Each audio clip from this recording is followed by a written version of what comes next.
I'm glad to have you here. Follow my story until the end and comment the city you're watching from. At 58 years old, I thought I knew my husband.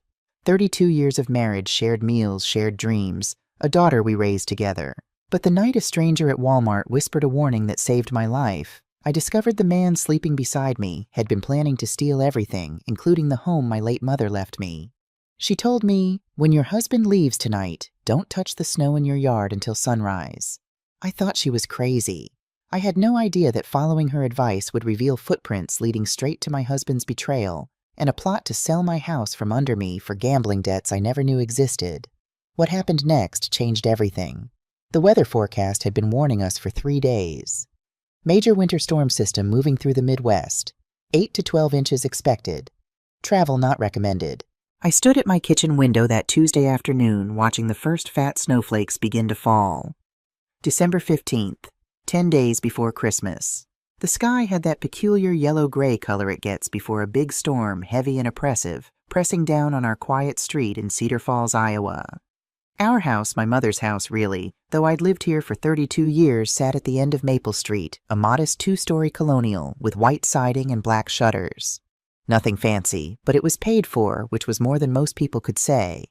Mom had worked 2 jobs her entire life to keep this roof over our heads, and when she passed 5 years ago, she'd left it to me. Just to me, not to Lucas. The deed had my name, only Sarah Elizabeth Morrison Mitchell. I touched the cold window glass, my breath fogging it slightly. The street was already emptying out. Mr. Henderson across the way was salting his driveway. The Petersons next door had their garage door open. I could see them loading extra firewood into their mudroom, preparing to hunker down. My lower back ached. It always did when the weather changed. The chronic pain from my injury had forced me into early retirement from nursing 3 years ago. Some days were better than others. Today wasn't one of the good ones. Behind me, I heard Lucas's heavy footsteps on the stairs. "Storm's starting," I called out, not turning around. "Yeah, I saw." His voice was flat, distracted. I glanced over my shoulder. Lucas Mitchell stood in the doorway between the kitchen and living room, wearing his usual uniform, faded jeans, a flannel shirt, work boots, even though he was inside. At 61, he still had most of his hair, though it had gone completely gray in the last few years. He'd put on weight around his middle we both had, but he was still strong from decades of hauling freight.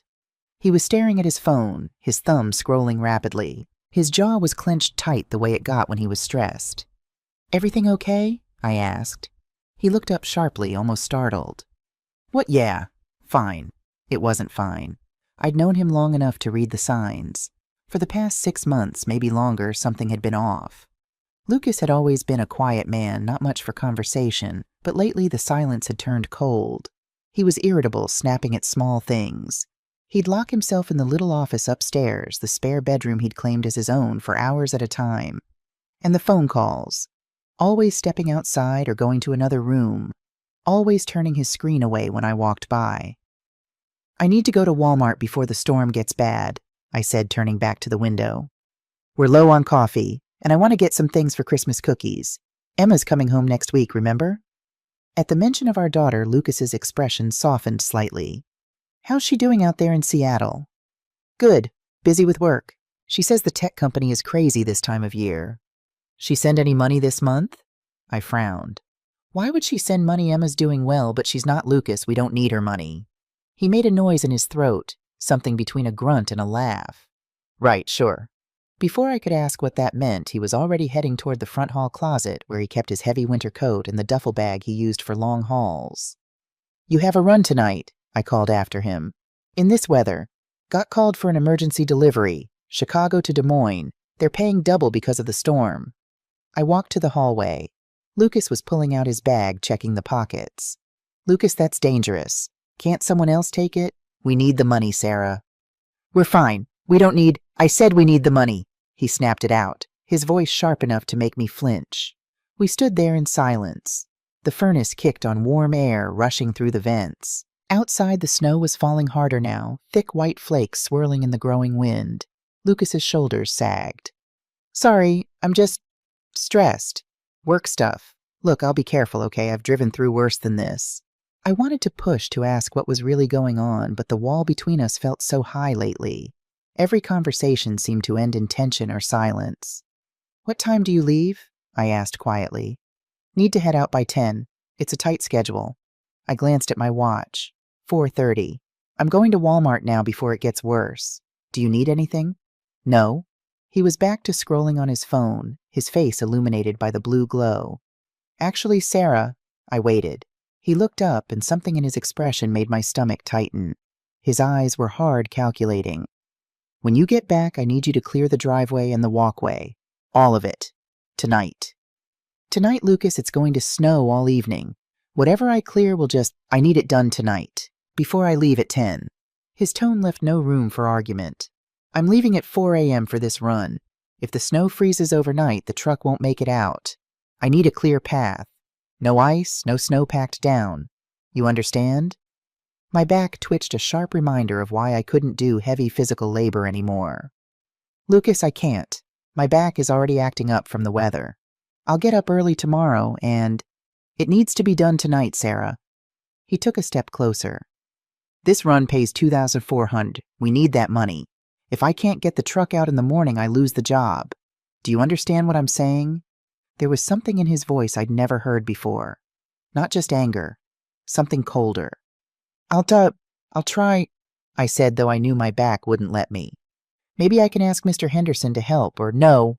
Lucas said it fast, too fast. "Don't ask the neighbors. I don't want them in our business.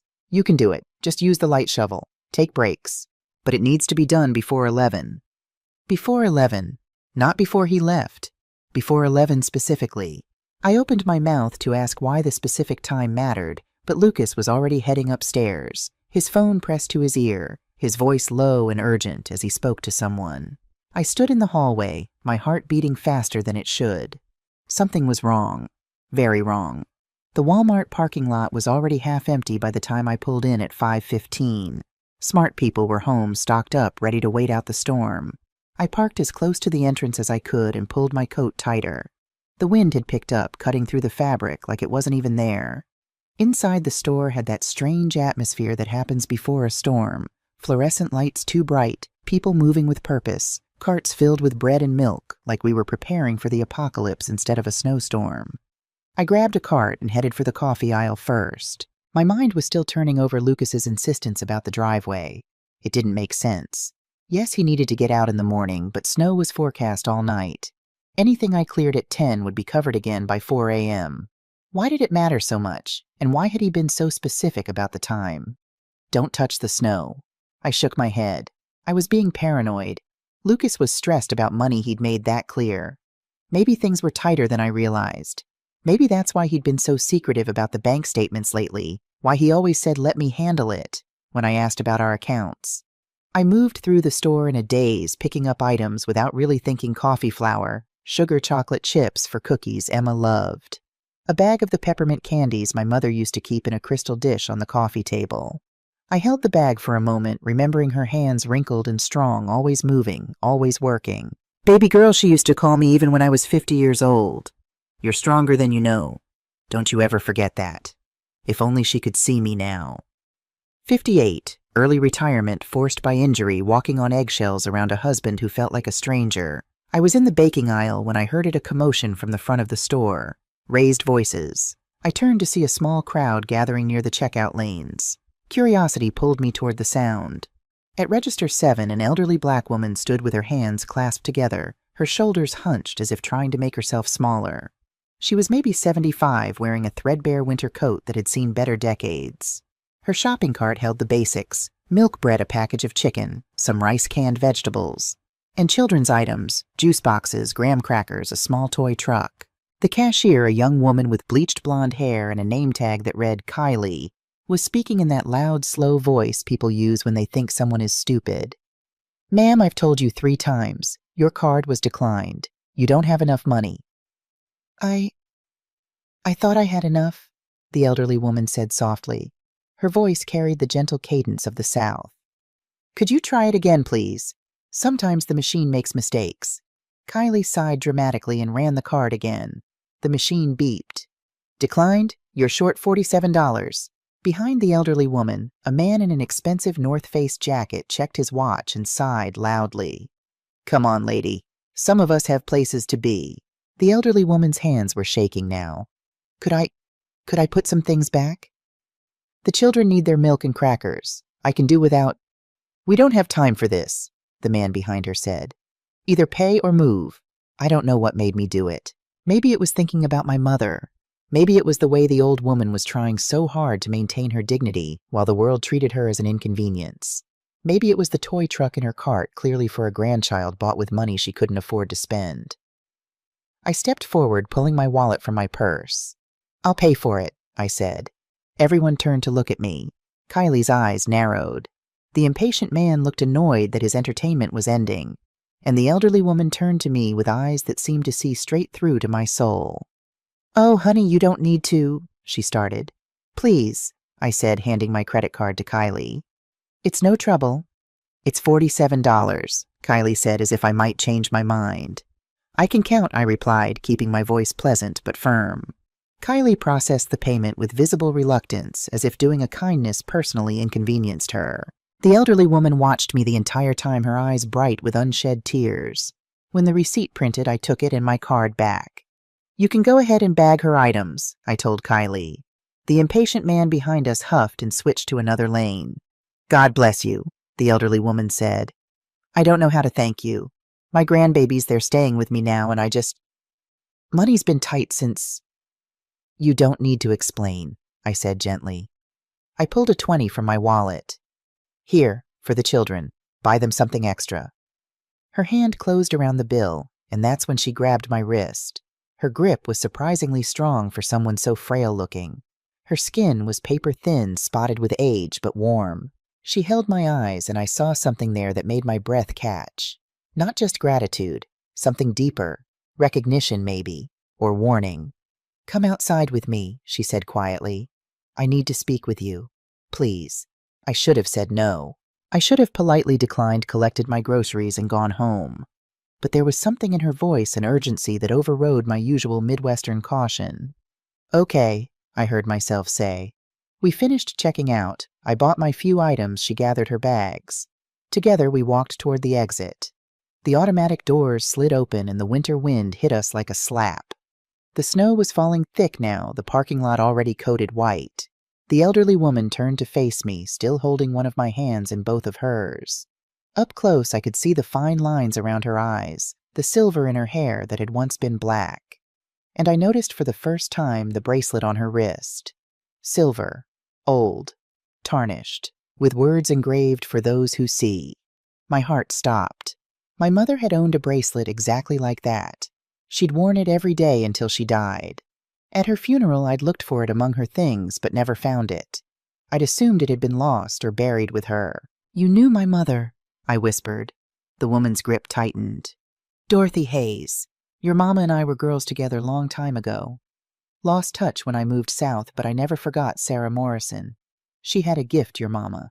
She could sense things, see things before they happened. I don't understand. Hush now and listen. Dorothy's voice dropped lower, urgent. I saw you in there and I knew you were Charlotte's girl, got her eyes, her spirit, and I knew I was meant to be here today, meant to warn you. The snow swirled around us. In the parking lot, a car started headlights cutting through the white. Warn me about what? Dorothy's eyes bore into mine. Child, I see darkness circling your home. Tonight when your husband leaves, do not touch the snow in your yard, not until sunrise. You hear me? Let it stay pure and untouched. A chill ran down my spine that had nothing to do with the cold. Why, what are you talking about? The snow will show you what's been hidden. Dorothy released one of my hands to touch the bracelet at her wrist. There's a man who pretends to love you, but he's already sold pieces of your life.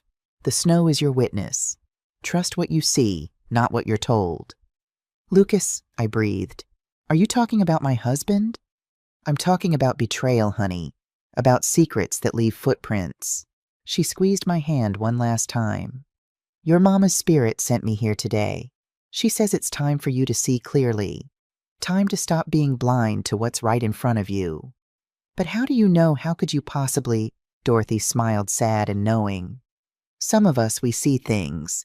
Your mama had the gift. Looks like maybe you got it too buried deep. Tonight you'll understand. Just remember, don't touch that snow. Let it tell you its secrets." She released my hand and picked up her grocery bags. I stood frozen, my mind reeling.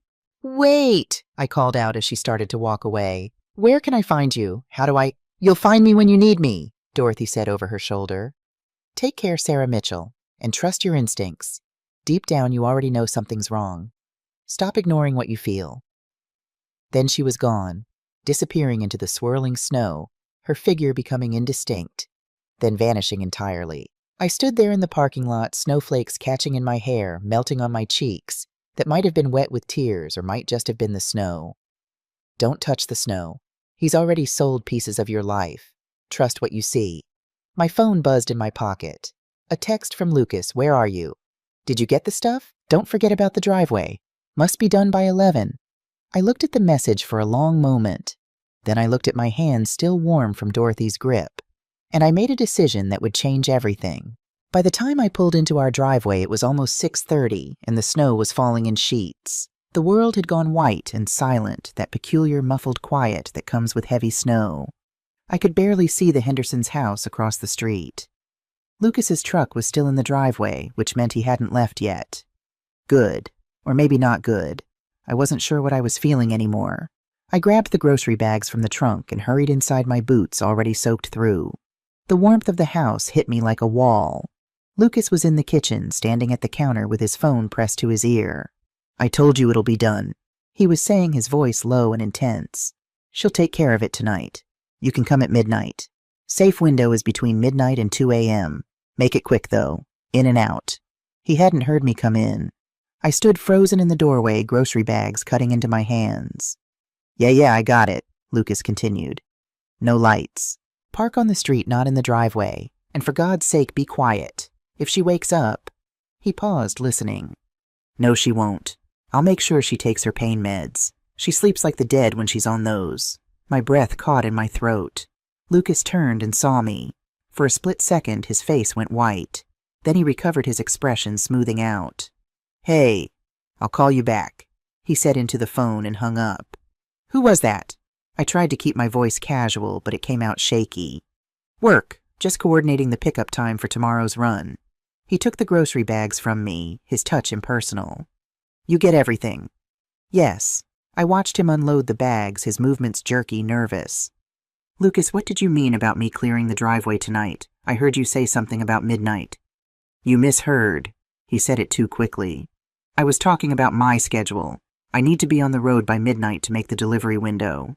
"You said 4 a.m. before." His jaw clenched. "I said 4 a.m. loading time. Midnight departure." "Jesus, Sarah, do you have to question everything?" I stepped back, stung. "I was just asking." "Well, don't. I've got enough stress without you interrogating me." He slammed the cabinet door after putting away the coffee. "Did you clear the driveway yet?" "Lucas, it's still snowing. Anything I do now will just—" "I don't care if it's still snowing. I told you it needs to be done by 11. That gives you 4.5 hours. He turned to face me fully, and I saw something in his eyes I'd never seen before. Something cold and calculated. "This is important, Sarah. The most important thing I've asked you to do in a long time. Can you just for once do what I ask without arguing?"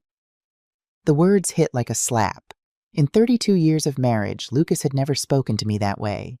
Dismissed me like I was a child, like I was in the way. He's already sold pieces of your life. Dorothy's words echoed in my head. "My back hurts," I said quietly. "The weather makes it worse. You know that." "Then take your pain pills. They're in the bathroom cabinet." "Those make me drowsy. I can't operate heavy equipment when I'm—" "A snow shovel is not heavy equipment." His voice rose sharp enough to make me flinch. Then he seemed to catch himself running a hand through his gray hair. "Look, I'm sorry. I'm stressed about this run. The money is—" "We really need this money, Sarah. Please, just do this one thing for me." I wanted to ask why we needed money so desperately. We were careful, always had been. My nursing pension wasn't much, but Lucas made decent money driving. We owned the house free and clear. What had changed? But his face was so closed off, so angry that I couldn't find the words. "I'll try," I said finally. "I'll do my best. That's all I ask." But his voice said he expected more than my best. He expected compliance. He grabbed his duffel bag from the hallway. "I'm going to load the truck and do a final check. I'll be back in an hour or so. When I get back, I want to see that driveway clear. Understand?" I nodded, not trusting my voice. He left without kissing me goodbye, without even looking back. I stood in the kitchen listening to the truck engine start watching through the window as his taillights disappeared into the snow. The house felt huge and empty around me, cold despite the heat running. My phone was in my pocket. I pulled it out and stared at the screen. I could call Emma, tell her something was wrong, ask her what to do. But what would I say? "Your father is acting strange. He wants me to shovel snow and it seems suspicious. She'd think I was being paranoid." She always took Lucas's side. "Dad works so hard, Mom. Don't stress him out with little things." I opened the browser on my phone instead. My fingers shook as I typed in the search, "sudden need to clear snow suspicious behavior." Nothing useful came up. I tried again, husband acting strange secretive phone calls, hundreds of results. Infidelity forums, divorce support groups, financial fraud warnings. My heart was pounding now. I went to our bank's website and tried to log in to our joint checking account. The password I'd used for years didn't work. Invalid password. Please try again. I tried 3 more times. Same message. Lucas had changed it. When I tried our savings account next. Same thing. Invalid password. He'd locked me out. Out of our money. Our accounts that I'd contributed to for 32 years.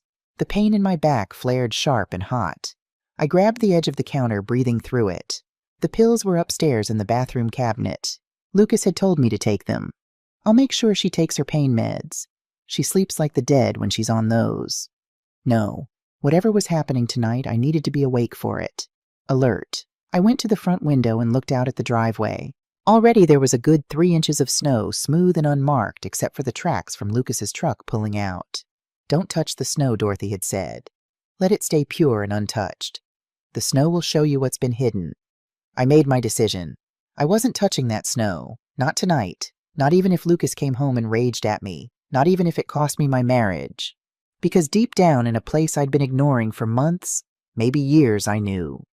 Something terrible was about to happen. And the only way to survive it was to see it clearly. Lucas came back at 8:30, stomping snow off his boots in the mudroom. I was sitting at the kitchen table, a cup of tea cooling in front of me, trying to look relaxed, trying to look like a wife who had obeyed her husband's orders. He looked out the window at the driveway, still covered in snow, and his face went red. "You didn't do it." "Lucas, my back." "I don't want to hear about your goddamn back." He slammed his fist on the counter, making me jump. "I asked you to do one thing, one simple thing, and you couldn't even do that." I'd never seen him like this. In 32 years, Lucas had never been violent, never raised a hand. But now his whole body was rigid with fury, his fists clenched, veins standing out on his neck. "The snow is too deep now anyway," I said, trying to keep my voice steady. "I couldn't have made a difference. It's still coming down. I'll get up early tomorrow before you leave, and it's too late." He turned away, his hand going to his phone. He typed something rapidly, his jaw working. Then he looked at me with something that might have been hatred or fear. "You've ruined everything." "What are you talking about? It's just snow." "You don't understand anything." He grabbed his duffel bag again. "I'm leaving now. Early. I can't be here." "Lucas, what's going on? Please talk to me." "There's nothing to talk about." He headed for the door, then stopped, his back to me. "Don't bother getting up early. The run's canceled. They found someone else." The lie was obvious in his voice. "Why are you lying to me?" The words came out before I could stop them. He spun around. For a moment I thought he might actually hit me. His face was twisted with rage and something else, panic. "You want the truth, Sarah, fine. Here's the truth." His voice dropped to something cold and venomous. "I've been carrying this family for 32 years. I've worked my ass off while you sat at home complaining about your back, your pain, how hard everything is. Do you know what it's like to be the only one responsible for keeping us afloat? I worked as a nurse for 25 years. And then you quit. I was injured, I couldn't. There's always a reason why you can't do something." He laughed bitterly. "Can't work. Can't manage money. Can't even shovel a goddamn driveway when I ask. You're useless, Sarah. Absolutely useless." Each word was a knife. I felt them cutting, felt something inside me bleeding out. "That's not fair," I whispered. "Fair." He stepped closer. "You want to talk about fair? This house, your precious mother's house that you won't shut up about. Do you have any idea how much it's worth? How much money is just sitting here locked up in walls and floors while we struggle? We don't struggle. We have enough. We have nothing. He was shouting now, his face inches from mine. And you know what I'm done. Done pretending. Done playing the devoted husband to a woman who contributes nothing. I stood up, my legs shaking. Lucas, what is happening? What have you done? What have I done? He laughed again, high and slightly unhinged. I've done what I had to do. What I should have done years ago. This house, Sarah, it's not just yours. I've lived here for 32 years. I've paid for repairs, for taxes, for everything. I have rights, too. The deed is in my name. Is it? His smile was cruel. Are you sure about that? My blood went cold. What did you do? Get some sleep, Sarah. Tomorrow's going to be a very interesting day. He grabbed his bag and headed for the door. By the way, you might want to start looking at apartments, small ones, because you're going to need a place to live very soon. Lucas, but he was gone.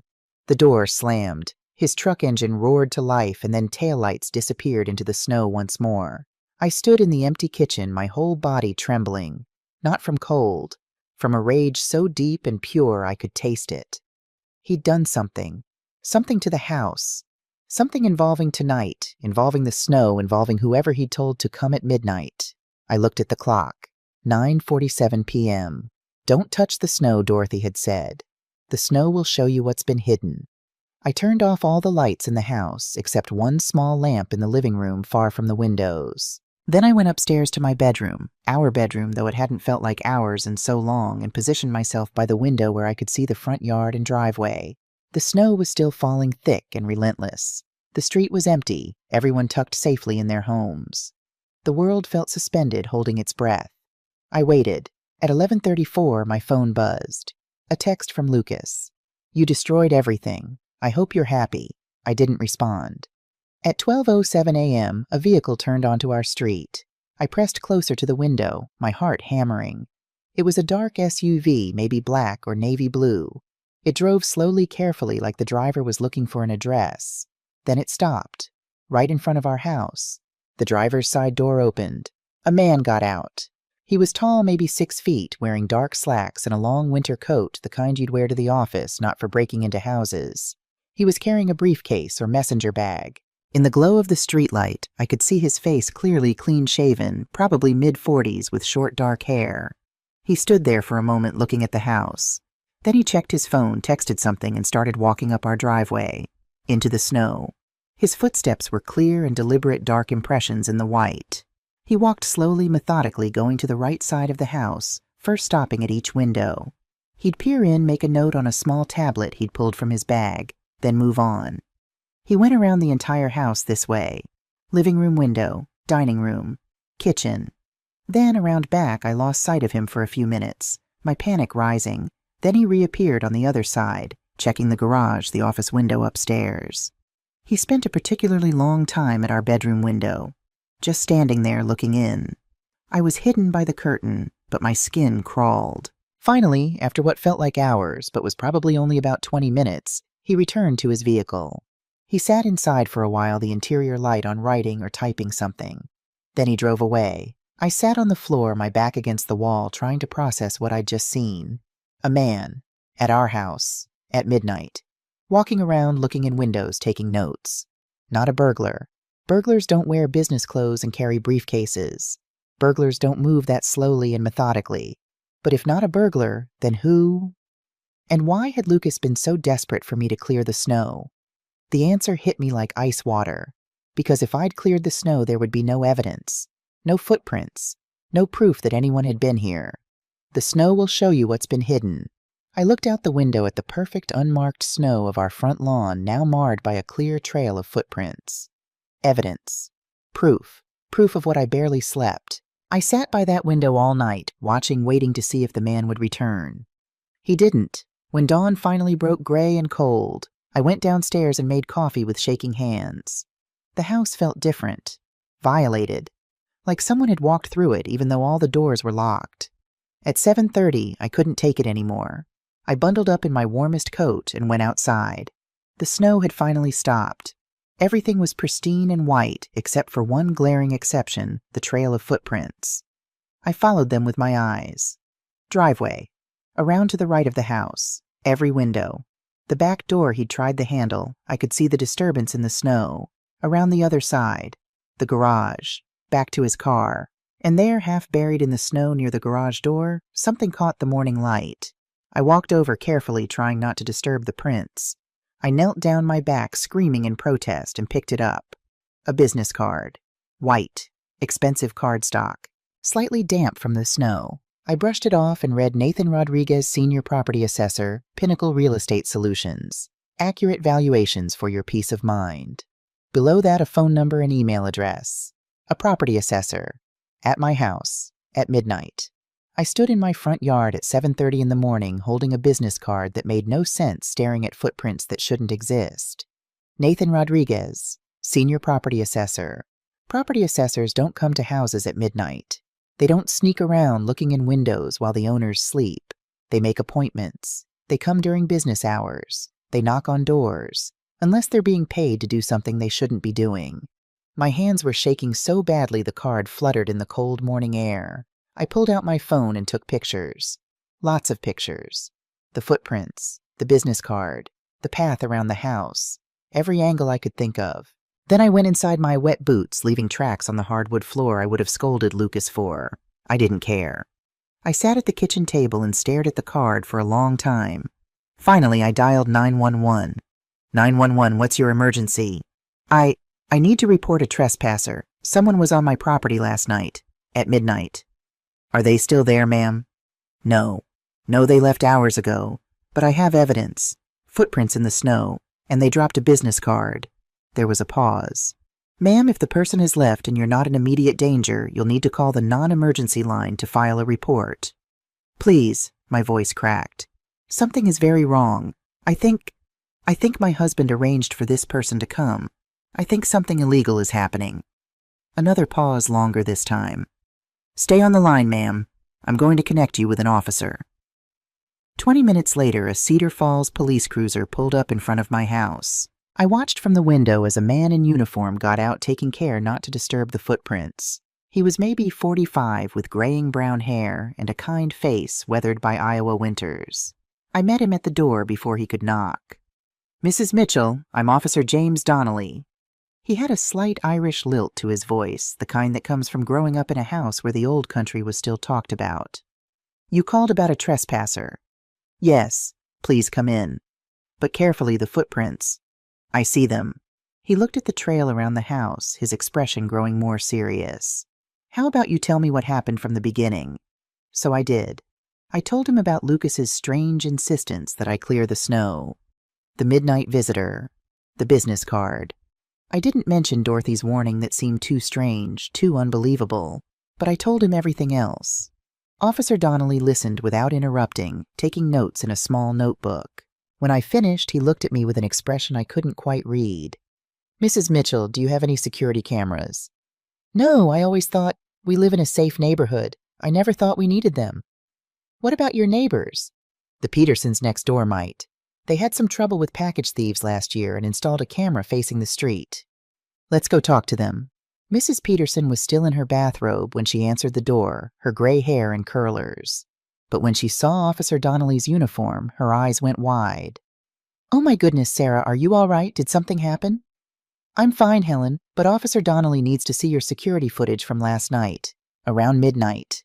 Helen Peterson's face went serious. Come in, Bob, get down here. Sarah needs our camera footage. Bob Peterson appeared at the top of the stairs, pulling on a sweatshirt. What's going on? Police need the security video, Helen said. From last night. It took Bob 20 minutes to figure out how to download the footage to a USB drive. Damn technology, I swear to God, who makes these things so complicated. But finally, Officer Donnelly had it. We went back to my house. Donnelly set up his laptop on my kitchen table, and together we watched. The timestamp read 12:07 a.m. A dark Ford Explorer newer model pulled slowly up the street. No license plate visible. The angle was wrong, or maybe it had been deliberately obscured. It parked directly in front of my house. The driver's side door opened. The man from last night stepped out clear as day in the streetlight. He looked around, checking to make sure no one was watching, then walked up my driveway. The camera couldn't capture everything, but it got enough. We saw him disappear around the side of the house. 72 minutes later, I watched the timestamp tick by, my stomach churning. He returned to his vehicle. But before he got in, he paused, pulled out his phone, made a call. Officer Donnelly paused the video. "Mrs. Mitchell, I'm going to ask you something, and I need you to be completely honest with me." My mouth went dry. "Okay. Is there any reason your husband would want to have your property assessed without your knowledge?" "I don't know. I mean, we own this house together, but the deed is in my name. My mother left it to me. Just to you, not to both of you. Just me. Lucas's name isn't on the deed." Donnelly's expression darkened. "And your husband was very insistent that you clear the driveway last night, specifically before 11. Yes? Did he give a reason?" "He said he needed to get his truck out early this morning for a delivery, but then he left last night anyway, and he texted me later saying the run was canceled." "May I see that text?" I showed him my phone. Donnelly took pictures of the messages, his jaw tight. "Mrs. Mitchell, I need to make a call. Do you mind if I use your home phone? I want to keep this official, and I need a landline for the recording." "Of course. It's right there." I watched as Officer Donnelly dialed the number on Nathan Rodriguez's business card. He put the phone on speaker. "Pinnacle Real Estate Solutions. How may I direct your call?" "Nathan Rodriguez, please. This is Officer James Donnelly, Cedar Falls Police Department." A pause. "One moment, please." The hold music was some generic classical piece. I wrapped my arms around myself, suddenly freezing despite the warm house. "This is Nathan Rodriguez." The voice was smooth, professional. I recognized it. I'd heard him talking on his phone last night before he drove away, the sound carrying in the cold air. "Mr. Rodriguez, this is Officer Donnelly with the Cedar Falls PD. I'm calling regarding a trespassing incident at 1247 Maple Street. Were you at that address at approximately midnight last night?" Silence. "Then, I'd like to speak with my attorney before answering any questions." "That's your right, sir. But I should inform you that we have video footage of your vehicle and a business card you dropped on the property. We're treating this as a criminal trespassing case unless you can provide documentation that you had permission to be there." More silence. I could hear Rodriguez breathing, could almost feel him calculating. "I was hired to perform a property assessment," he said finally, "by the co-owner of the property." My stomach dropped. "The property is owned solely by Mrs. Sarah Mitchell," Donnelly said. "Do you have written authorization from her?" "I have authorization from Lucas Mitchell. He provided documentation showing he had power of attorney to act on his wife's behalf regarding the property." The room tilted. I grabbed the edge of the table. "Power of attorney," I whispered. "I never gave him power of attorney." Donnelly held up a hand, his eyes on me, sharp and focused. "Mr. Rodriguez, I'm going to need you to provide copies of all documentation related to this assessment. You can email them to the Cedar Falls Police Department within the next 2 hours, or we can obtain them via warrant. Your choice." "I'll send them," Rodriguez said quickly. Too quickly. "But I want to be clear, I was hired in good faith. If there's a dispute between the property owners, that's a civil matter, not criminal." "That remains to be seen," Donnelly said. 2 hours, Mr. Rodriguez." He hung up. I was standing now, pacing, my mind racing. "Power of attorney, James Officer Donnelly. I never signed anything like that. I would remember. I would never—" "When was the last time you had surgery?" Donnelly asked quietly. I stopped pacing. "What surgery? Medical procedure? Anything where you would have been under anesthesia?" The room went cold. 3 months ago, I heard myself say. "I had a spinal procedure for my back injury. Lucas drove me to the hospital, stayed with me during recovery. I was unconscious for about 4 hours. Donnelly's face told me everything I needed to know. "Oh God," I whispered. "He did it while I was under. He forged my signature while I couldn't, My legs gave out. I sat down hard on one of the kitchen chairs. "Mrs. Mitchell, I need you to stay calm," Donnelly said, but his voice was gentle. "I need to ask you some more questions. Do you have access to your joint bank accounts?" "No, I tried to log in last night. He changed the passwords." "Do you know the name of your bank?" "First National. We've been with them for 30 years. "And do you have any individual accounts? Anything in just your name?" "I have a small savings account from before we were married." maybe $3,000 in it. I haven't touched it in years. That's good. That's yours legally. He can't touch it. Donnelly pulled out his phone. I'm going to call a friend of mine. She's a family law attorney, one of the best. You're going to need her. Attorney Margaret Stanton arrived at my house at 2:00 p.m. carrying a leather briefcase and an expression that said she'd seen everything and was surprised by nothing. She was maybe 50, with steel gray hair cut in a sharp bob and eyes that could probably cut through lies like a laser. She wore a black suit and sensible heels, and when she shook my hand, her grip was firm and warm. Mrs. Mitchell, Officer Donnelly filled me in on the basics. Before we go any further, I need to tell you that I charge $350 an hour, but the first consultation is free. If you decide to retain me, we'll work out a payment plan that works for your situation. Are you comfortable with that? I nodded numbly. Yes, I need help. Good. Now I need you to tell me everything. And I mean everything. Don't leave anything out because you think it's not important or because you're embarrassed. Can you do that? So I told her everything.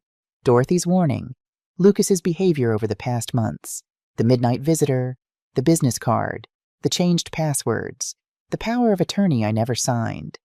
Margaret took notes on a legal pad, her pen moving rapidly. When I finished, she looked up at me.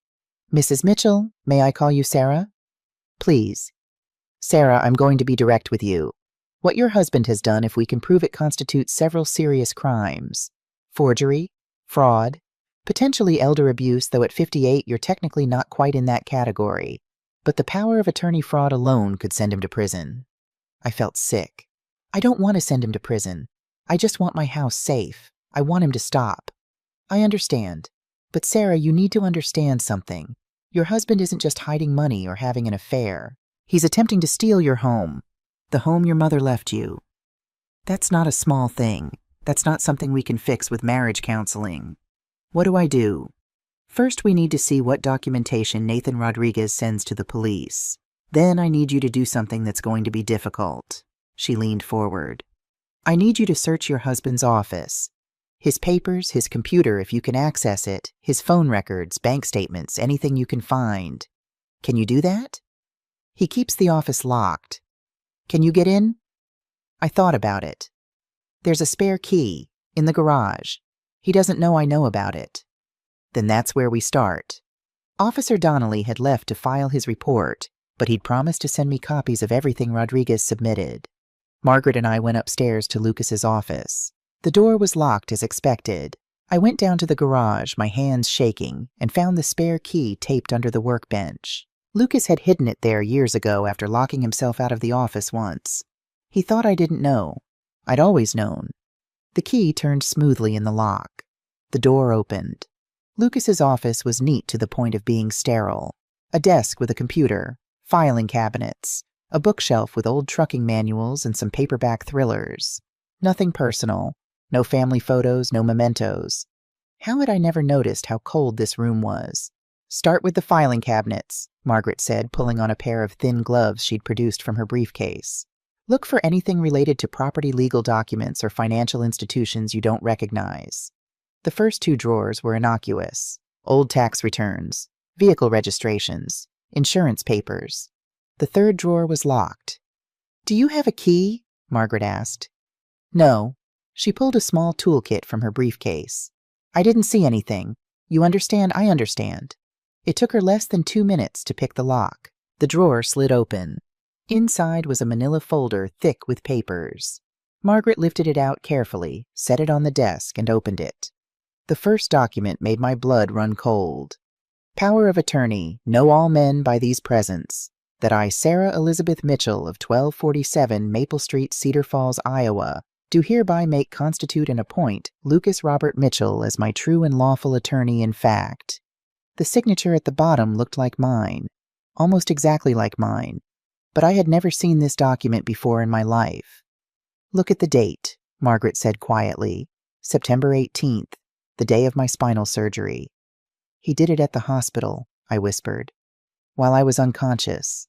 He must have brought the papers, forged my signature, and then, how did he get it notarized? Margaret flipped to the next page. A notary seal, the name Patricia Vance, Cedar Falls Hospital. Hospital notaries are often just administrative staff, Margaret said. If your husband presented this while you were in recovery, claimed you'd signed it right before the procedure, she might have notarized it without actually witnessing your signature. It happens more than it should. She kept reading through the documents. Her expression got darker with each page. Sarah, this gives him power to do anything with marital property. Sell it, mortgage it, transfer it, anything. The next document was worse. Preliminary sales agreement. Property 1247 Maple Street, Cedar Falls, Iowa. Seller Lucas Robert Mitchell, acting as attorney in fact for Sarah Elizabeth Mitchell, buyer. Delaware Investment Holdings, LLC, sale price, $365,000. Closing date, December 27th, 2024, December 27th. That was in 5 days. He's selling my house, I said. The words didn't feel real. He's actually selling my mother's house. Keep looking, Margaret said grimly. The next papers were from a financial institution I'd never heard of, Midwest Capital Solutions. A loan agreement. Lucas Mitchell borrower. Amount $185,000. Interest rate 18% annual. Collateral 1247 Maple Street. This is a hard money lender, Margaret said. Basically a legal loan shark. These companies prey on people who can't get traditional loans. 18% is outrageous, but technically legal. The terms here, she scanned the document. If he doesn't pay by December 30th, they can foreclose on the house immediately. No grace period. But he can't use the house as collateral. It's not his. With the fraudulent power of attorney, he could. Sarah, I think your husband took out this loan months ago, and now he's trying to sell the house to pay it off before the deadline. I felt like I was going to be sick. Why would he need $185,000? Keep looking. At the bottom of the folder was a USB drive. I held it up. Let's see what's on it, Margaret said. I plugged it into Lucas's computer. It wasn't password protected. Why would it be when the office was locked? The USB contained hundreds of files. Screenshots, photos, PDFs. Margaret opened one at random. It was a screenshot from a website, Bet King Sports Wagering, an account in Lucas's name. Transaction history going back 4 years. My hands were shaking so badly I could barely use the mouse. I opened another file, another betting site, then another, and another. 4 years of gambling. Sports mostly. Basketball, football, baseball. Thousands of dollars per bet. Sometimes he won. More often he lost. Margaret pulled out a calculator and started adding. I just sat there staring at the screen, watching my marriage dissolve into numbers and lies. Sarah, Margaret said finally, as near as I can calculate from these records, your husband has lost approximately $340,000 gambling over the past 4 years. The number didn't even feel real. That's not all, she continued, opening more files. He took out a second mortgage on his truck, $35,000. Credit cards maxed out another $40,000. And this loan from Midwest Capital, $185,000. In total, he's approximately $260,000 in debt right now. How? My voice came out as a whisper. How did I not know? He kept it separate from your joint finances. Look, he has 3 bank accounts you probably don't know about. All the gambling deposits and withdrawals went through these. He was very careful to keep it hidden. I clicked through more files, and then I found the emails. They were from someone named Big Mike. No last name, no signature, just messages that got progressively more threatening. October 15th, Lucas, you're 2 months behind. I've been patient, but my patience is running out. You have until November 30 to bring the account current, or we start adding penalties. You don't want penalties. November 20th, where's my money, Lucas? You're avoiding my calls. That's not smart. I know where you live. I know where your wife works. Don't make this ugly. December 5th. This is your last warning. December 30th, full payment. $185,000 plus $15,000 in late fees. If you don't pay, we'll take the house and whatever else we can get. We know where your daughter lives, too. Seattle's a long way from Iowa, but not far enough. I felt the blood drain from my face. He threatened Emma. These are extortion, Margaret said immediately. This is illegal. We need to forward these to the police right now. There was one more email from 3 days ago. December 12th, Lucas. I don't know what game you're playing, but you better not be thinking about running. We have eyes everywhere. The house sale better go through or you'll regret it. Your wife, too. Remember what happened to Jimmy T when he tried to skip town? They're still finding pieces. Oh, God, I whispered. He's going to run. He's going to sell the house, pay off Big Mike, and disappear with whatever's left. Margaret was already on her phone. James, it's Margaret. You need to get back to Sarah Mitchell's house. Now. We found something. Officer Donnelly came back with a detective this time. Detective Linda Torres, a sharp-eyed woman in her 40s who listened to everything with an expression of controlled fury. Mrs. Mitchell, she said when Margaret and I finished explaining, I need to take all of these documents as evidence. The computer, too, if necessary. We're looking at multiple felonies here. Fraud, forgery, extortion. This Big Mike character is looking at serious prison time. What about Lucas? I asked. Depends on what he knew and when. If he was coerced into this by loan sharks, that's different from if he voluntarily entered into it. Either way, the fraudulent power of attorney is on him. That's forgery, and it's a Class D felony in Iowa. 2 to 5 years. I don't want him to go to prison, I said. I just want this to stop. I want my house safe. Detective Torres exchanged a look with Officer Donnelly. Mrs. Mitchell, I understand this is your husband, but he committed crimes, multiple crimes, against you. Whether you want to press charges or not, the state may press them anyway. Margaret put a hand on my arm. Sarah, think about this carefully. Lucas tried to steal your home, your mother's home, the home she worked 2 jobs to give you, and he was willing to leave you homeless to save himself from his own mistakes. Is that someone who deserves your protection? I thought about my mother, thought about her working as a nurse during the day and cleaning offices at night. Thought about her coming home exhausted, her hands red and raw from bleach and hard work, but always smiling at me, always making sure I had everything I needed. Baby girl, you're stronger than you know. What do we do next? I asked quietly. First, we need to freeze all assets, Margaret said. File an emergency restraining order preventing Lucas from selling or mortgaging any property. I'll file that today, and we can have a hearing as early as tomorrow if we can get on the judge's emergency docket. Second, Detective Torres added, we need to locate your husband. Do you know where he is? I pulled out my phone. No messages from Lucas since last night. I tried calling, straight to voicemail. He turned off his phone, I said. Does he have family friends he might go to? His brother lives in Minnesota. His mother died years ago. He doesn't really have close friends, just work acquaintances. What about his truck? Can you track it? I shook my head. I don't know. Maybe his company can. Officer Donnelly was already making calls. Margaret continued laying out the plan. Third, we contact Nathan Rodriguez and Pinnacle Real Estate, inform them that the power of attorney was fraudulent and any sale based on it is void. Fourth, we contact this Delaware Investment Holdings and inform them the same. And fifth, she paused, her expression softening slightly. You need to decide if you're going to give Lucas a chance to explain himself. He already explained, I said bitterly. He told me I was useless, that the house was worth more than our marriage, that I should start looking for apartments. When did he say that? Last night, before he left. Margaret and Detective Torres exchanged another look. Sarah, Margaret said gently, I think you should prepare yourself for the possibility that Lucas has been planning this for a long time. The gambling addiction, the secret accounts, the fraudulent documents, these weren't spur-of-the-moment decisions. This was calculated. My phone rang. Unknown number. Answer it, Detective Torres said. Put it on speaker. My hands shook as I accepted the call. Hello? Sarah, Lucas's voice, rough, exhausted. Sarah, I know you found everything by now. Where are you, Lucas? Doesn't matter. I wanted to call, before everything falls apart completely. Falls apart. I felt anger rising hot and clean. You made everything fall apart. You forged my signature. You tried to steal my mother's house. I didn't have a choice. His voice broke.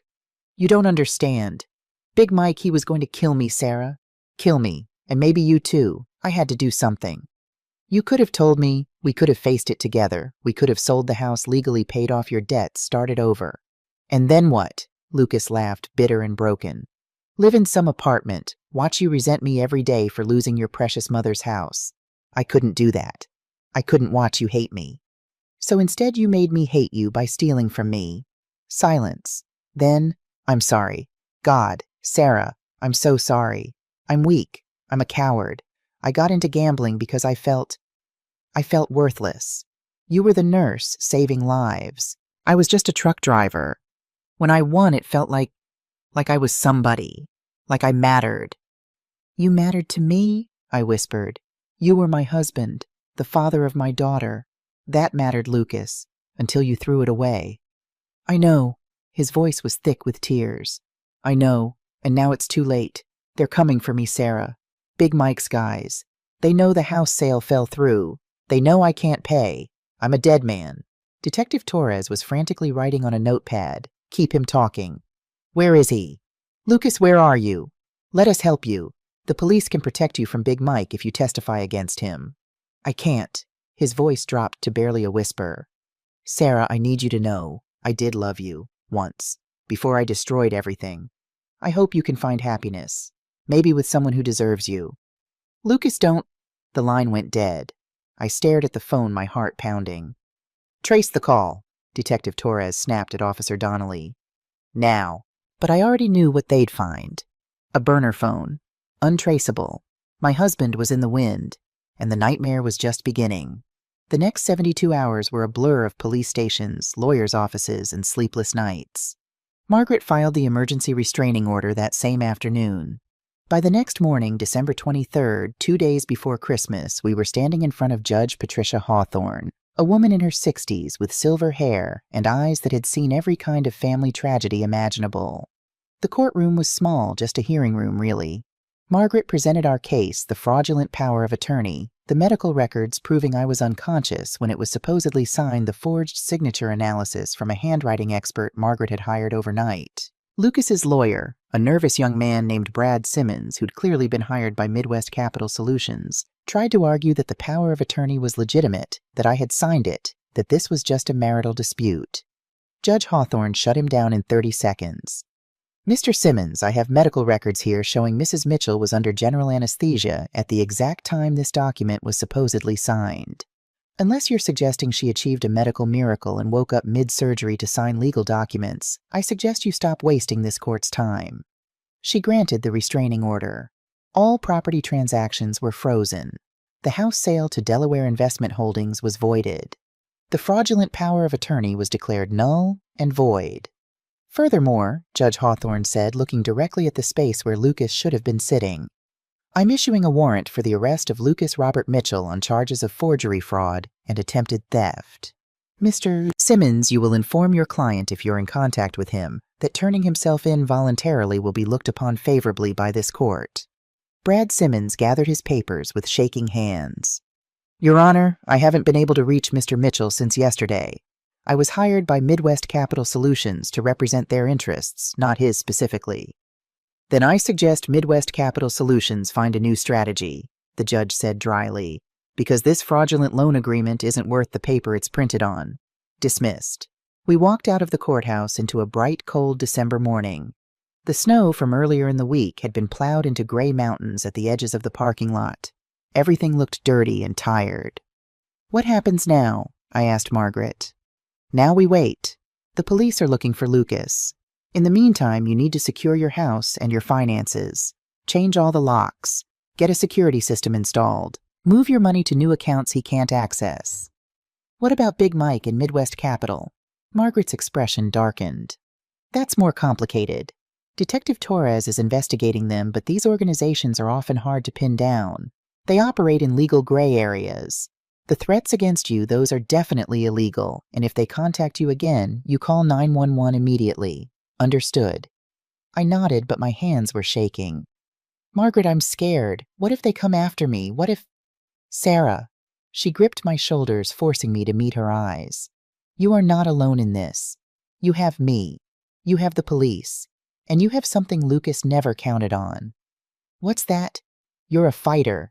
You just didn't know it yet. Back at home, I sat in the kitchen drinking coffee I couldn't taste, staring at my phone.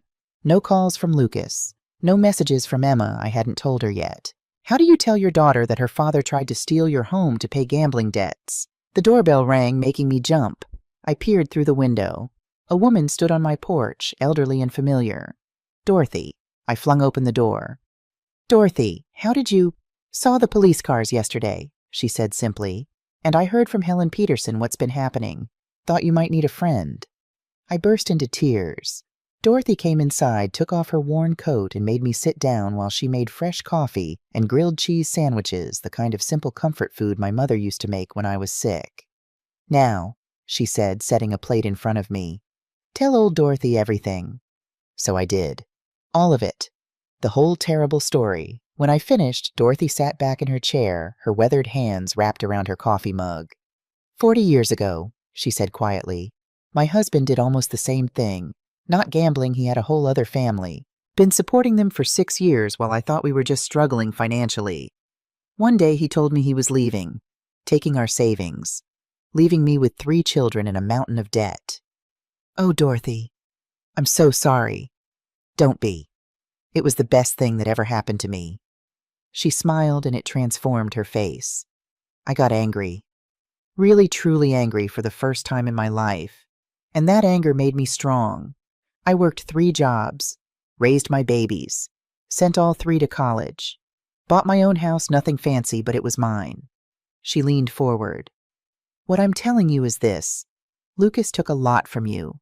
Your trust, your sense of security, maybe even your ability to believe in marriage. But he didn't take your strength. That was always yours. Your mama knew it. That's why she left you the house in your name only. She knew. Knew what? That someday you might need to stand on your own, and that when that day came, you'd be ready. I wiped my eyes. I don't feel ready. Nobody ever does, baby, but you're doing it anyway. That's what strength is. The doorbell rang again. This time it was Officer Donnelly. Mrs. Mitchell, we've located your husband. My heart stopped. We're Motel 6 outside Des Moines. He's been there since the night he left. He's not trying very hard to hide, still using his credit cards his phone is on. Honestly, I think he wants to be found. What happens now? Detective Torres is heading there now with a warrant. We'll have him in custody within a few hours.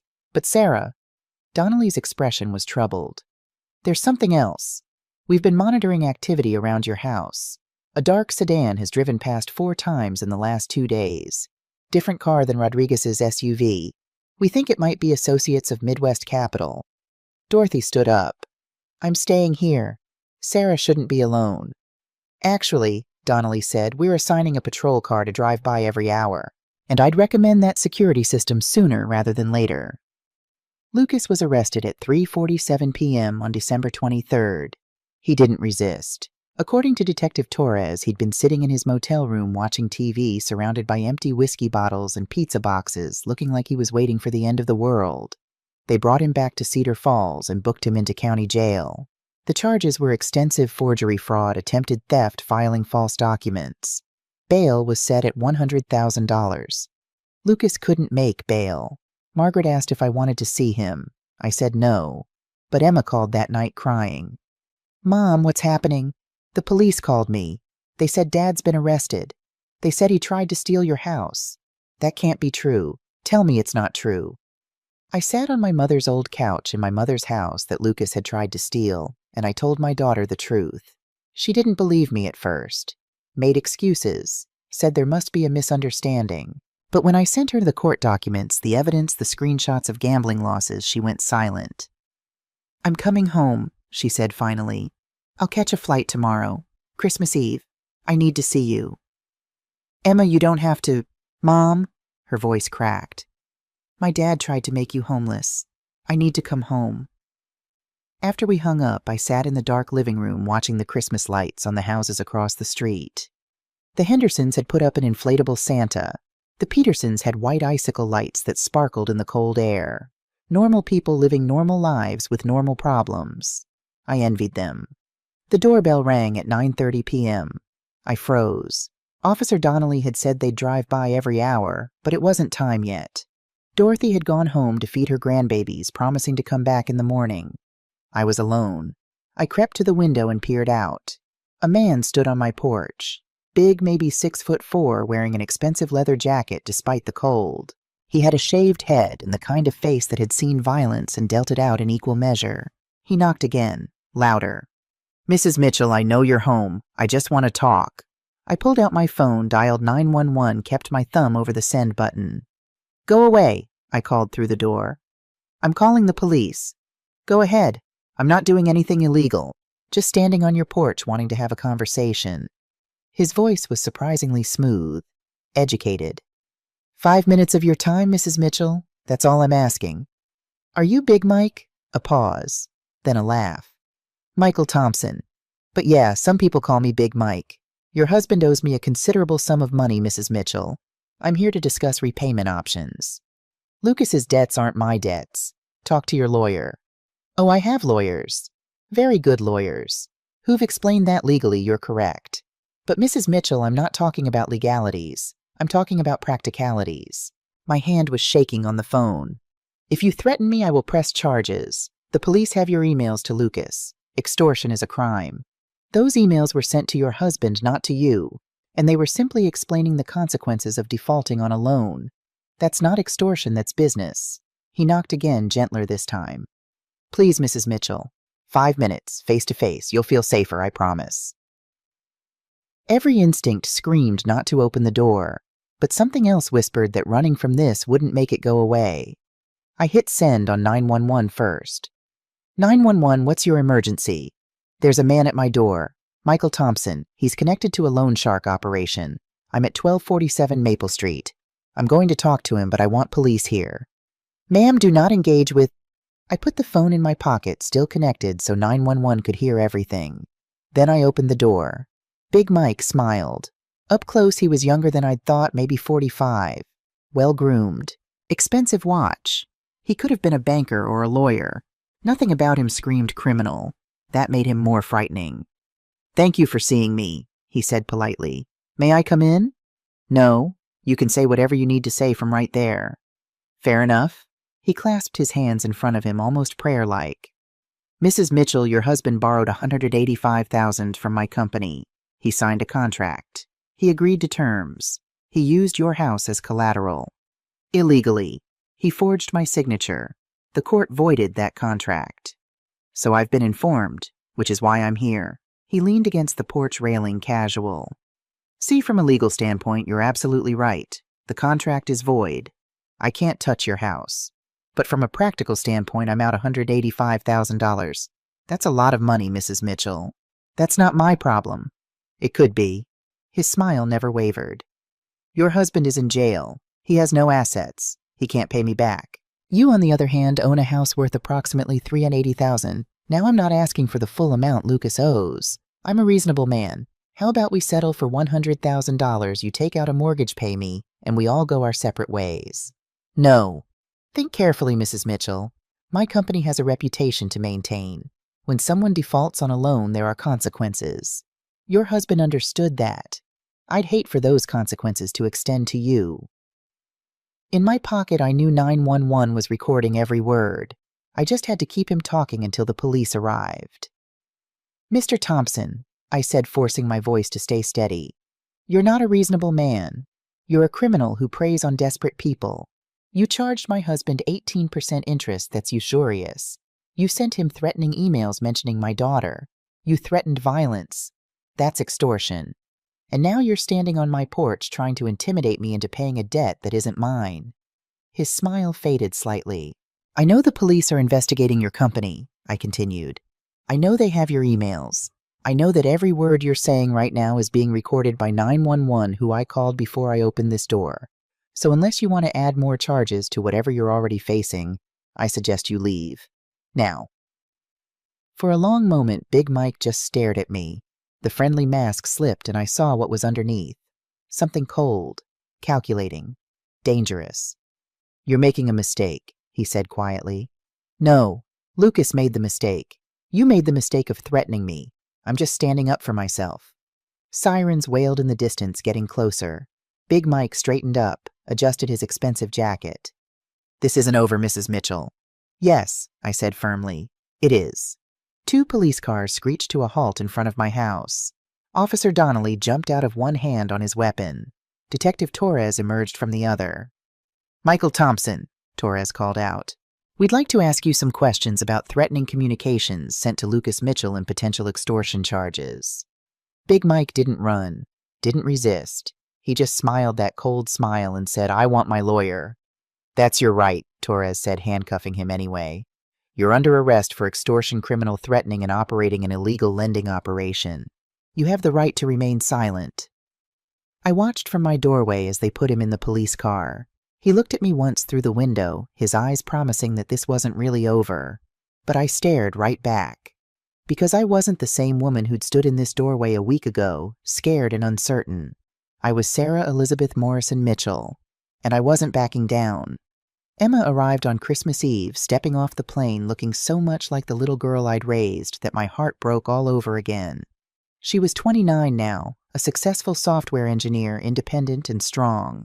But when she saw me waiting at the arrivals gate, she dropped her bag and ran into my arms like she was 6 years old. "Mom," she sobbed into my shoulder. "Mom, I'm so sorry. I should have known. I should have seen." "Shh, you couldn't have known. I didn't even know." We held each other while travelers flowed around us, and I felt something in my chest unclench. My daughter was here. Whatever else happened, I had this. Back at the house, Emma walked through each room like she was seeing it for the first time. "This is Grandma's house," she said softly, running her hand along the banister. "I learned to walk on these floors. She taught me to bake in that kitchen, and Dad tried to sell it. To strangers. For gambling money." Emma: "No, Mom. Let me be angry. You've been making excuses for him my whole life. Dad's just stressed. Dad works hard. Dad doesn't mean it." She turned to face me, tears streaming down her face. "He tried to make you homeless. He forged legal documents. He put you in danger from loan sharks. Why aren't you angrier?" The question stopped me cold. Why wasn't I angrier? "I am angry," I said slowly. "I'm furious, but I'm tired, Emma. I'm 58 years old, and I'm tired of being angry at a man who isn't worth my energy anymore. So what are you going to do?" "I'm going to divorce him. I'm going to make sure he never has access to my finances or my property again. And then I'm going to live my life." Emma wiped her eyes. "Good. That's good. And Mom, I'm sorry I didn't visit more. I'm sorry I left you alone with him." "You were living your life. That's what children are supposed to do." "No, I was avoiding coming home because being around Dad was exhausting. He was always stressed, always angry about money, always making these little digs about your weight or your back or how you didn't work anymore. I should have said something. I should have—" "Emma." I pulled her into another hug. "You're here now. That's what matters." We spent Christmas Eve putting up a small tree, something I hadn't bothered with when I thought I'd be alone. We strung popcorn like my mother used to do. We made cookies. We watched old Christmas movies. And for a few hours I forgot about Lucas and Big Mike and lawyers and police. I just had my daughter back. On Christmas morning, Dorothy came over with her 2 grandbabies, Jeremiah, age 7, and Keisha, age 5. They tore into the small presents I'd hastily wrapped the night before with a joy that filled the house with light. "You didn't have to get them anything," Dorothy protested, but her eyes were wet. "I wanted to. They remind me of when Emma was little, before everything got complicated." We had a huge breakfast, Emma and Dorothy bonding over scrambled eggs and stories about their childhoods. The kids played with Emma's old toys that I'd kept in the attic, things I'd thought I might give to grandchildren someday. The doorbell rang at noon. Emma jumped up. "I'll get it." She came back carrying a giant poinsettia with a card attached. Her face was pale. "It's from Dad," she said quietly, handing me the card. I opened it with shaking hands. "Sarah, I know I don't deserve your forgiveness. I know what I did was unforgivable. But I wanted you to know that I never stopped loving you even when I stopped showing it. Even when I let my weaknesses destroy us. I'm not asking you to drop the charges. I deserve whatever happens to me. I just wanted you to know that you were the best part of my life, and I threw it away for nothing. Tell Emma I love her. Tell her not to end up like me. Merry Christmas." "Lucas," I set the card down carefully, my hands not shaking at all. "Are you okay, Mom?" Emma asked. "Yes," I said, and I realized it was true. "Yes, I am." I threw the card in the trash. The poinsettia, I kept it, was beautiful and the plant hadn't done anything wrong. But Lucas's words, those I didn't need anymore. The legal proceedings took 3 months to fully resolve. Lucas pled guilty to all charges in exchange for a reduced sentence, 7 years in prison, with the possibility of parole in 5 if he maintained good behavior and completed a gambling addiction treatment program. Big Mike Michael Thompson and 3 of his associates were charged with operating an illegal lending operation, extortion, and criminal threatening. Their trial was set for the fall, but their lawyers were already negotiating plea deals. Midwest Capital Solutions was shut down by federal regulators. The fraudulent sale of my house was officially voided. Delaware Investment Holdings, LLC turned out to be a shell company that dissolved the moment the investigation started. I filed for divorce. Lucas didn't contest it. The decree was final in 90 days. The house, my mother's house, remained mine. Only mine. 6 months after that terrible December night, I stood in the same kitchen where Lucas had yelled at me, where I'd drunk coffee while my world fell apart, and I looked around at what had changed. New locks on all the doors. A security system with cameras. My name, just my name on all the accounts and bills and documents. But more than that, plants on the windowsill because I'd always wanted a garden, and Lucas said they were a waste of money. Paint samples on the wall because I was going to repaint the living room a warm gold instead of the beige Lucas preferred. A stack of library books on the counter because I'd started volunteering there 3 days a week and discovered I loved it. I'd also enrolled in a watercolor painting class at the community center. Started learning French through an app on my phone, daydreaming about maybe someday taking a trip to Paris. I was 59 years old, and I was finally learning who Sarah Mitchell was when she wasn't defined by being someone's wife. Emma called every Sunday. Sometimes she came to visit, bringing her new boyfriend, a kind software engineer named David, who actually listened when I talked and remembered details from previous conversations. "You seem happy, Mom," Emma had said on her last visit. "Really happy, not fake happy like before." "I am happy," I'd told her. "It's strange. I thought losing the marriage would destroy me, but it freed me." Dorothy stopped by on a warm June afternoon, bringing fresh tomatoes from her garden. "How are those grandbabies?" I asked, making lemonade. "Growing like weeds. Jeremiah starts 3rd grade in the fall. Can you believe it?" She settled into a kitchen chair with a satisfied sigh. "And how are you, baby girl?" I smiled at the nickname, the one my mother used to use. Dorothy had adopted it naturally, filling a space I hadn't known was empty. "I'm good. Really good. I got a call from Margaret yesterday. Lucas is up for a parole hearing in 3 years instead of 5. Good behavior, excellent progress in the gambling addiction program. How do you feel about that?" "I don't know. I don't hate him anymore. I don't love him either. He's just someone I used to know. Someone who made terrible choices." I poured lemonade into glasses. "Margaret said he wants to write to me. Apologize properly. She said I don't have to respond if I don't want to." "And do you want to?" "Maybe. Eventually. Not to forgive him exactly, but to close that chapter completely. To be able to say I've moved on." Dorothy nodded. "That's wise. Forgiveness isn't for him anyway. It's for you. So you don't have to carry all that anger around." We sat in comfortable silence, sipping lemonade, listening to birds in the backyard. "Dorothy," I said suddenly, "can I ask you something?" "Of course." "That night at Walmart, how did you really know about Lucas, about the snow, about everything?" Dorothy was quiet for a long moment. Then she smiled that mysterious smile I'd come to know well. "Your mama and I, we had a gift. Some call it intuition. Some call it second sight. I saw you in that store, saw the worry in your eyes, the way you kept checking your phone. Saw your husband's number flash on the screen and the way your whole body tensed up. I recognized that fear. I'd worn it myself for years. But the snow? I saw him outside the store earlier talking to another man. Heated conversation. Money changed hands. I heard the word midnight and assessment. I put the pieces together. Maybe it was intuition. Maybe it was just paying attention. Either way, I knew you needed to see the truth. And I knew fresh snow would show you exactly what you needed to see." "You saved my life," I whispered. "No, honey. You saved your own life.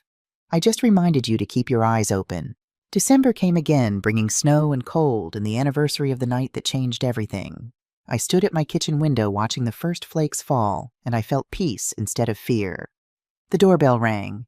I opened it to find Emma standing there with David, both of them grinning. "Surprise, eh?" Emma said. "We took the week off. Thought we'd spend it here, if that's okay."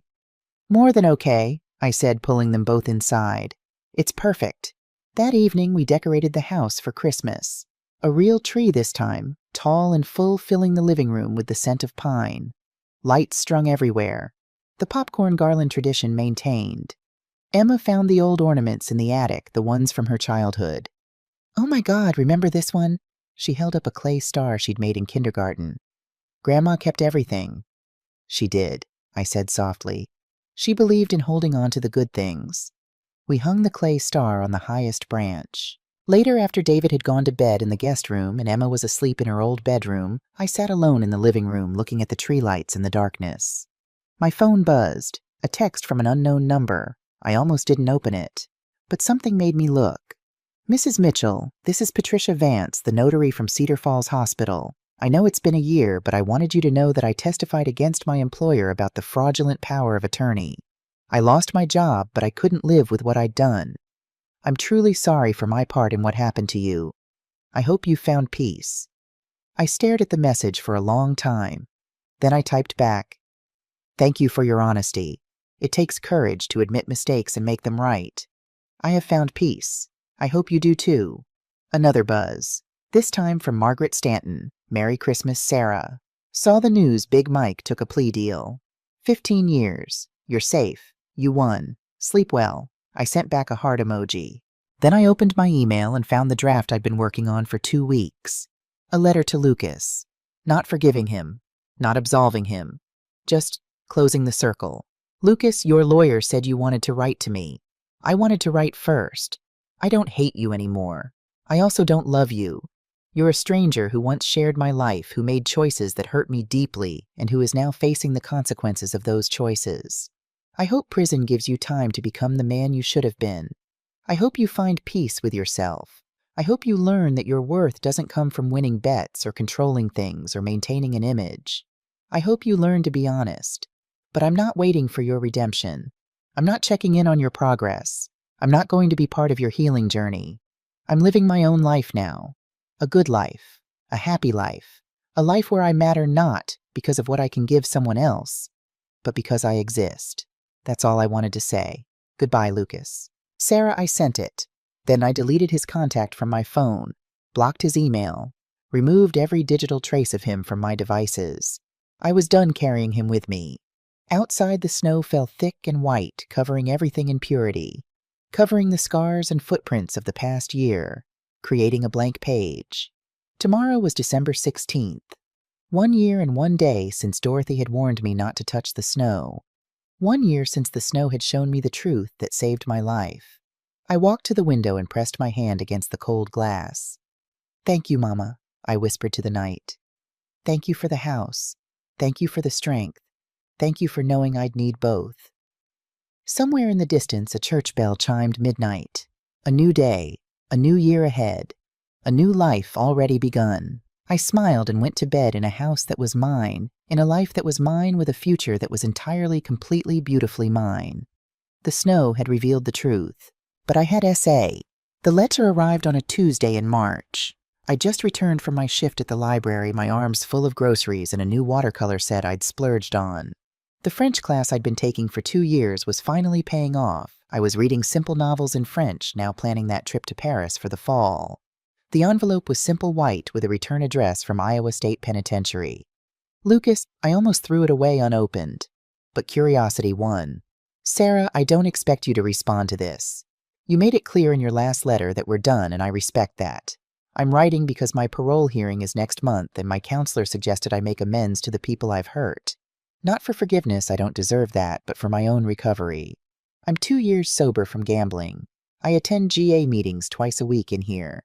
I've gotten my GED, never finished high school, something I was always ashamed of, and I'm taking college courses through a prison program. I'm learning who I am when I'm not running from myself. Emma visits sometimes. Not often, but sometimes. She told me about your trip to Paris, about your painting class, about how happy you seem. I'm glad. Truly. I destroyed the best thing in my life because I was too much of a coward to face my problems. I let addiction and pride and fear turn me into someone I don't recognize. I can't undo what I did. But I can promise you this, I will never gamble again. I will never lie to protect myself at someone else's expense. I will never take the easy way out. I hope you have a beautiful life, Sarah. You deserve nothing less. Lucas, I folded the letter and put it in a drawer. Maybe someday I'd respond. maybe I wouldn't. But I realized reading it that I felt nothing but a distant sort of pity for the man who'd written it. He'd lost everything trying to avoid losing anything. I'd lost everything and found myself. The doorbell rang. Dorothy right on time for our weekly dinner. Behind her were Jeremiah and Keisha, both taller now, both grinning. "Miss Sarah," Keisha ran up the steps.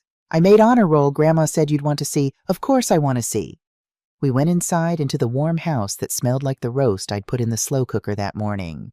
Emma called while we were eating, her voice bright with news about a promotion at work. After dinner, Dorothy and I sat on the porch, despite the cool evening, wrapped in blankets, watching the neighborhood kids ride bikes in the fading light. "You ever regret it?" Dorothy asked. "Not taking him back when he got clean?" "No," I said immediately. "Getting clean doesn't undo the damage, doesn't erase the betrayal. I'm glad he's getting better, but that's his journey. Mine is separate now." "Good." Dorothy patted my hand. "You know what your mama would say." What she'd say, you finally learned the most important thing: you can't save people who don't want to save themselves, but you can always save yourself. I smiled. She was a wise woman. She was, and she raised a wise daughter. We sat in comfortable silence as the sky turned pink and gold, the March air still carrying a hint of winter but promising spring. Somewhere Lucas was in prison working on his recovery.